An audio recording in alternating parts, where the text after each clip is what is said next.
Shani, and everyone watching here at Davos Worldwide, we're so excited to host this session on 360 Degrees of Intelligence. My name is Dr. Tatiana Tarnowski, and I'm the co-founder and Chief Strategy Officer of Leaders on Purpose. And just very brief background around Leaders on Purpose, we're a global leadership and economic transformation platform that equips, convenes, and mobilizes leaders that are truly shaping what is coming next in terms of what are the markets, what are the solutions that truly can foster and build better future fit economies in the world. And therefore, of course, under this theme here at COP30 and purpose-driven leadership for climate, it's one of the most important conversations of our time. And as we focus so significantly on leadership and how to navigate complexity with clarity, make purpose-driven, high-quality decisions, and build truly future-fit businesses, it is just my pleasure to introduce you to a dear partner and luminary, Shani Lehrer, who is a truly at the vanguard of this work. Shani is a strategic advisor and to many leaders in the world, and also profiler, decision-making profiler in settings like M&A settings, or other business transition, large-scale transition settings, where it is all about to understand deeper what is really driving leadership decisions under uncertainty. And she has just, Shani, I think you've been doing this for 25 years. I don't even know how you can look like you look and doing this for 25 years. This is maybe for the comments here in the chat. But with your experience, bringing this all together in your inner geopolitics method. And I just would love to kick you off with that and guide us here through what we can expect today and what brought you here. Thank you so much, Tatiana. It's an honor and a pleasure to be here. And let's dive whenever we're ready and talk about what leadership from the inside out actually means. Perfect. Shall we? Yes, we shall. Thank you, Tatiana. So I'm going to imagine that I can see everyone on the call right now, because one of the tenets of leadership, at least as I've experienced it over many years, 25 years, thank you, Tatiana, for the great compliment, is relationship. So I'm going to imagine, or we can imagine ourselves all here together in the room while I begin by asking for a few permissions, if that is allowed. And so I will imagine your answers as we move through. And before we begin, I would like to ask you, those with us who are listening, for permission. And the first permission I would like to ask for is a permission to be brutally honest and not just talk about leadership out there, this leadership we do to people, but actually talk about leadership in here and what that means. So am I allowed to do that? And I will imagine a big yes. And so since we have that yes, I'm going to ask if you're happy for us to, at the end of this talk, go into a bit of a deeper practice. And in that practice, we're going to ask questions so that you can leave with some practical inspiration to take home and maybe work on in your own leadership practices. And then I would like to ask for permission to break from the script. A lot of our failed leadership is so because it is stuck in certain frameworks that have been maybe outdated or maybe based on frameworks that don't really work anymore. And so in order to explore the more of who we are in our leadership, many times I ask for permission to be a little bit politically incorrect and break from script to see what is beyond that. So I'm going to ask for permission for that as well. And Tatiana, I imagine I have permission, and we continue. Thank you. So I want to share some breaking news with you first. And the breaking news is that, as you may have noticed, we are at war. And this is a war that I would call a war of inner dichotomy. These are not just the wars we see outside of us on our screens, but they are the wars that are happening much, much closer to home. It's a war that's happening inside ourselves. This may sound a bit dramatic, I know, but it is because parts of us are, or have been for a long time, exiled in order for us to function in a very demanding world. These are many times the tender, uncertain, intuitive parts of us that have disappeared out of the limelight. They never really do, though. And that is the crux of it. Those parts that we've rejected eventually show up and come to fight back. They want to make themselves known. And that inner conflict that we have inside will find its ways, no matter how, to leak into our leadership and our leadership practices. It will leak into our relationships and our companies, and eventually it leaks out into the world. So let me tell you a little story, and this is approximately 18 years ago. I was working with an extraordinary business leader, and he looked on paper absolutely perfect. He had a very thriving private equity fund. He was Ivy League educated. He had a growing family. He had great success on every level on paper. Inside, he was completely stuck. He was locked in this straitjacket of etiquette, and he was feeling lonely and misunderstood. In his words, he said to me, Shani, something's off. And I can't pinpoint what that is, but I feel something is off. During one of our sessions, he ended up on the floor crying. He was completely terrified. And he said to me, Shani, if I embrace this vulnerability, if I embrace this kindness, I'm afraid I will lose everything. I will lose my ability to fight. I will lose my edge. I will lose the killer instinct that keeps me winning in business. What if this alignment you're talking about will cost me everything I've built? What if I lose it all? What if I lose it all? And that moment cracked something so deeply inside me too, because what he was really asking was, if I end the war inside myself, will I lose my ability to win outside in the world? And I realized this fight wasn't taking place only in his business. In so many subtle ways, of course. He was sometimes not so subtle. He was fighting with his wife. He was fighting with his children. He was fighting with his colleagues. He was having adversaries at work. He was killing the deals. And the cruelest, most damaging war he was fighting was the one between his own two ears, where his nervous system was completely out of sync.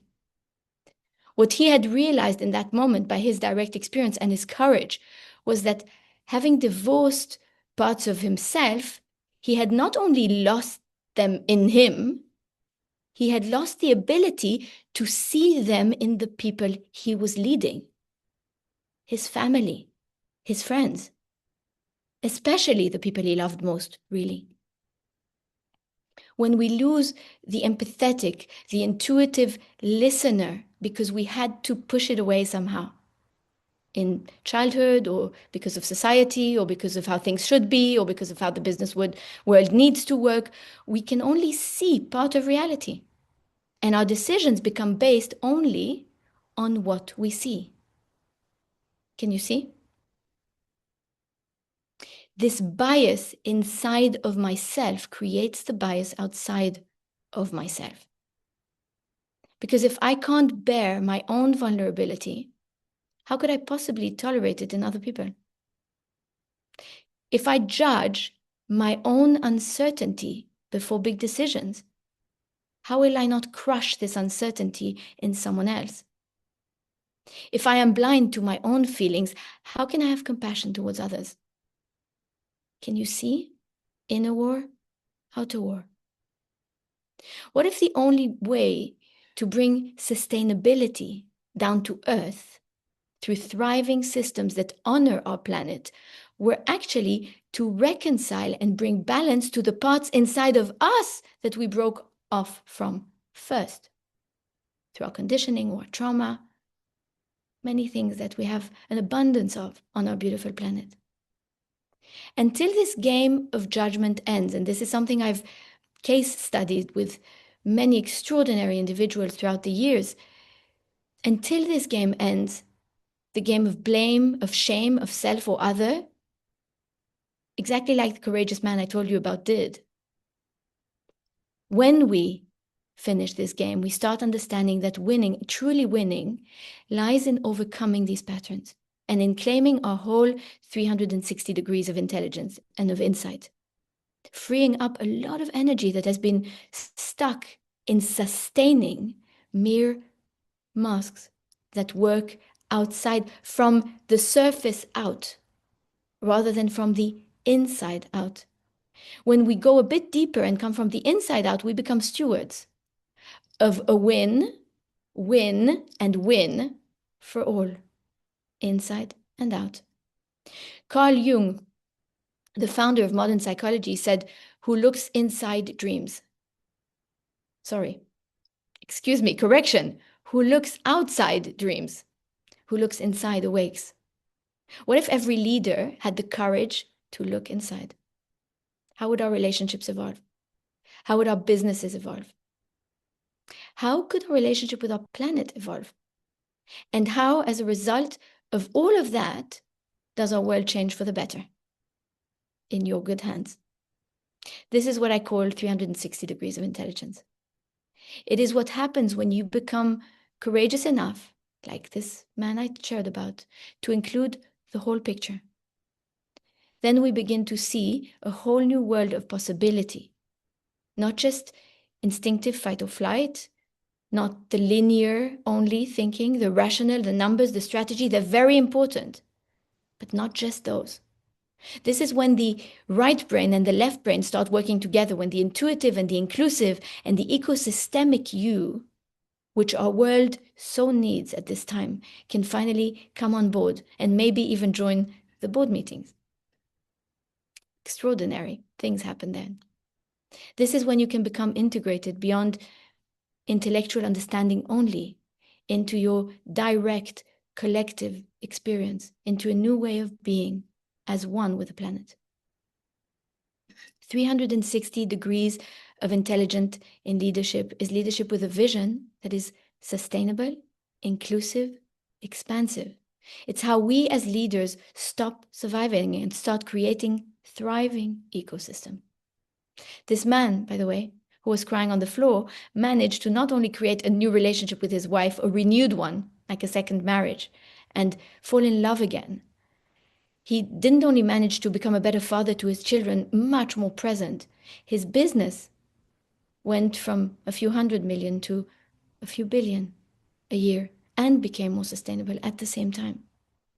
So he was scared at first, but short-term pain looking inside gave him very long-term gain today, many years later. So I invite us to ask the question here together. If we are not willing to be radically honest with ourselves about our childhood armor we may be wearing, about what are the shoulds, the parts of us we've exiled, then maybe we're not leading. Maybe we're just surviving. Survivor leadership, and I'm sure a lot of us will agree, as our planet looks right now, has started to prove itself to be obsolete. Do you think? The question we need to ask ourselves today is maybe, who is the version of me making this decision? Why am I? And why am I deciding what I am deciding in the moment? Who am I being? Am I a hurt inner child or a sovereign king or queen of my kingdom, serving it? Am I upholding the mask of my conditioned self or seeing 360 degrees? Why?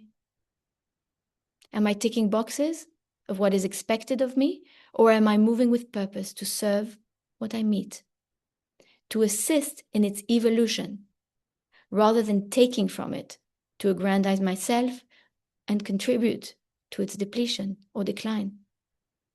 Of course, here in this room, on these panels, we are surrounded by humans who are already doing good, meaning good. But for the purpose of our experiment today, I want to invite us to go even deeper and ask ourselves, where in myself can I be even more in integrity? How can I include parts of myself that have been hidden in dark corners of my consciousness, that have not been invited to the table? This, from my experience, with extraordinary leaders throughout the years is what can free up the necessary energy to truly heal us and the world. Feeling, speaking, acting in alignment, understanding your why. This includes why were you born? Why were you born where you were born? And why do you bear the physical responsibility that is yours in this life? That is a difficult task when for so long we've learned shoulds are what we ought to follow in order to achieve. But what if there was no need to internally divide and conquer anymore? What if you have already everything it takes? And with your courage, you can unite and thrive. So I have a practice for us to anchor this down, if you would join me. And this is before every major decision, taking 60 seconds to breathe in the boardroom, in the policy decision-making moment, in the family business decision-making moments, and there are many of those. Who am I making this decision right now? What world and ecosystem will be created by my decision? How can I hear, see, and sense more for the betterment of the whole? That's how we start to access 360 degrees of our intelligence. Because peace in the world doesn't start with treaties.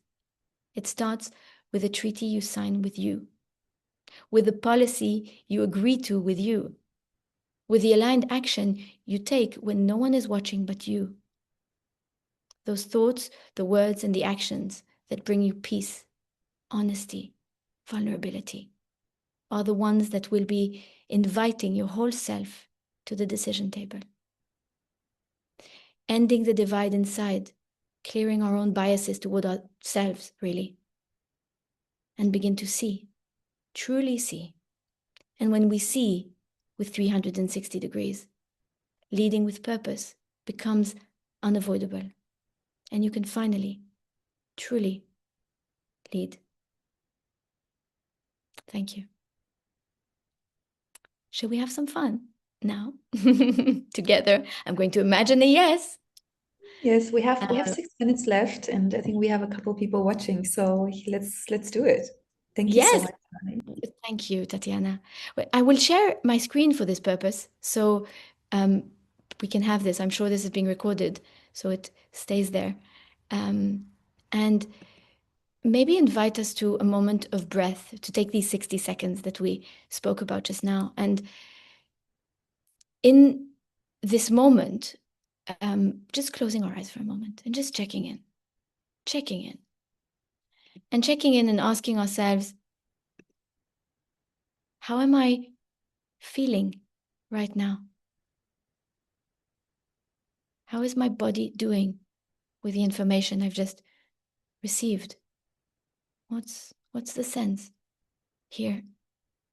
I'm going to ask you a few questions, and they are very confronting questions that require courage, and they are at the key of many big shifts at top leadership that I've experienced. So enjoy. And the first question is about the truth about my leadership.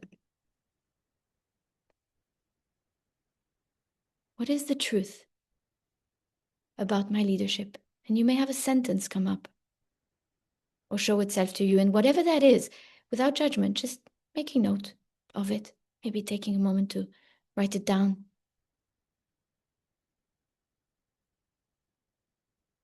And the next question would be, what is the truth about my life that it is time for me to address? And just allowing the answer to come to you.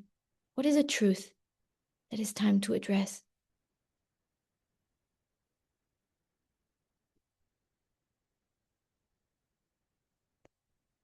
What is the truth about my relationship with my loved ones? And just whatever comes, you may write it down.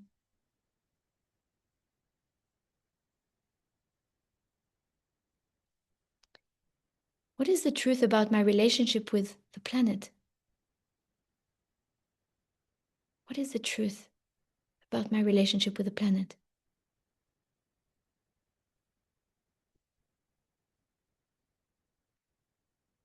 And just allowing that answer to come to you.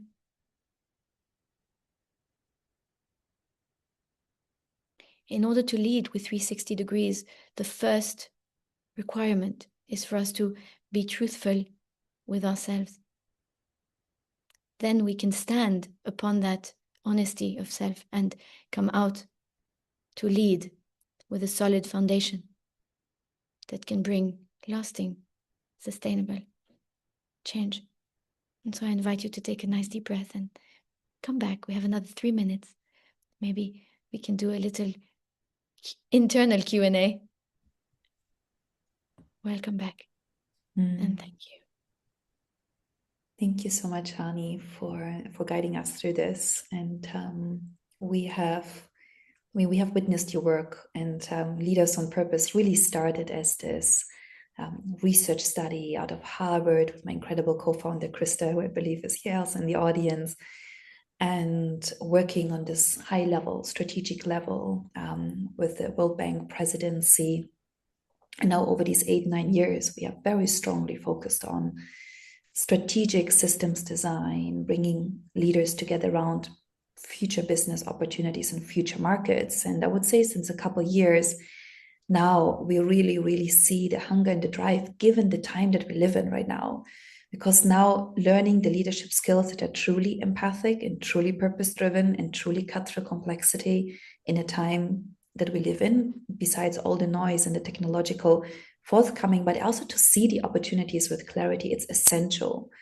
And we have seen within our global network more and more need for these kind of skills, to really meet the outer skills with the inner skills, to navigate complexity, navigate uncertainty. This is still a human skill. AI will not replace it for us, and leadership should not be replaced by AI. So what is purpose-driven leadership in this age of AI and quantum? And so I think that within that, navigating with your method is a very, very powerful tool that is, very easily applicable directly then into the boardroom and into business decisions. What can a person do now from your perspective, after they have thought about these questions? How can they follow you? How can they connect with you? What could be a step? So a step would be to go to soundsanctum.com and drop a note and an email, and we'd come back with them with great pleasure. Of course, changes require work, as we know. But like you said, in a complex time, the answers are often much simpler than we know. And rather than adding more complexity, what I see and witness is a very direct way to changing systems and changing the most complex strategies sometimes is to simplify and to strip back to the very first why. Why are we doing this? And this is the purpose-driven leadership which you have studied so deeply, and which Leaders on Purpose is all about. And when we have the clear why, a lot of the noise tends to immediately fall away. So practices on that are, to find someone, a witness, and to start studying and understanding our why. And then the big, sometimes very big systems, sometimes countries that are being led, become simpler to untangle. The answers are much closer to home. The Indian sages speak of the necklace that has never left our neck. We go and we complicate, but actually the answers are much simpler. And when the answer and the why is adhered to with faithfulness, the actions become clearer. And the next step clarifies itself. And then we create new structures and new plans and new and all of that. But the main first question is, why am I? And is there alignment between thought, word, and action in my boardroom, in my family business, in my geopolitical agency that I'm running? And that is the very simple, short answer to that. Of course, there's much more to discuss, and there is training available and readily available. Wonderful, Shani. Thank you so much. And we at Leaders on Purpose are so delighted and grateful to work with you. And we will be starting in our leadership circles to actually work together, right? Where you get outer systems intelligence and from our research and the global convenings, insights, and the network, but matching it also with your practices and your trainings. And I think we're very excited about that journey together. And so am I. And thank you very much for having me, and looking forward to a fruitful continued cooperation. Anand, thank you so much for bringing us together and the whole Davos Worldwide team. And off we go to the next session.